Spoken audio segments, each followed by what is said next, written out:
Hi, magandang araw po. Pag-uwi ko kanina po, yung aking mga tanim na cauliflower, kulang sila sa tubig, ano? Medyo tuyo po yung lupa nila, kaya dala-dala ko po ang lagadera ngayon. Ako po ay magdidilig, ano? Lalo na po kapag ganitong stage sila, naglalabas ng flower, ay medyo maselan po sila. Dapat hindi po sila mapabayaan. So kaya po tayo magdidilig. So ito, gamit po yung ating lagadera. Maganda po kasi yung pag kayo gumagamit ng lagadera, no? Kapag kayo nagdidilig ng mga halaman tulad po ng cauliflower, ay hindi na po nababasa yung kanilang mga daon, ano? Sa halip ay direkta na po sa lupa yung tubig na ating naididilig. Kahit self-watering po yung pamamaraan ng aking pagtatanim sa aking mga cauliflower, ay dapat pa rin po silang bantayan kung kulang sila sa tubig, ano? Nang sa ganon ay hindi po sila mamandal, hindi sila mamandal ang paglaki, ano? So ganon lang po kasimple at kadali ang pag-aalaga sa kanila, no? Ako po bago pumasok ng opisina, no? Binabantayan ko po yung aking tinitingnan ko po muna ang aking mga tanim kung ano po ang kanilang pangangailangan. Tapos kapag ako'y dumating, binibisit ako po uli, no? Nang sa ganoon ay ma-monitor mo yung pangangailangan ng ating mga tanim na halaman tulad po ng ating mga cauliflower. Ako po'y isa lang po ang cauliflower sa aking maraming tanim na green leafy vegetables, ano? Yung pong mga gulay na kanta sa bahay kubo, na itanim ko na po lahat yan, ano?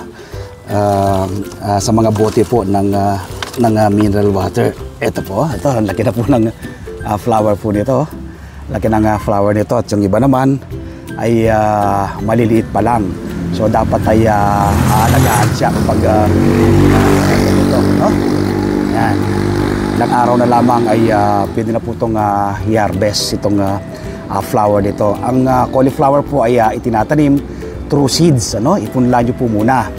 Tapos kapag nasa 2 inches na po yung laki ng seeds, ay pwede na po yung i-transplant kung saan nyo siya gustong direktang itanim. Kung mas maganda po, kung meron kayong enough space, direkta po ninyo sa lupa na itanim, ano? Kung wala naman po, pwede na naman po sa mga bote ng mineral water tulad po nitong ating ginagawang pagtatanim, ano?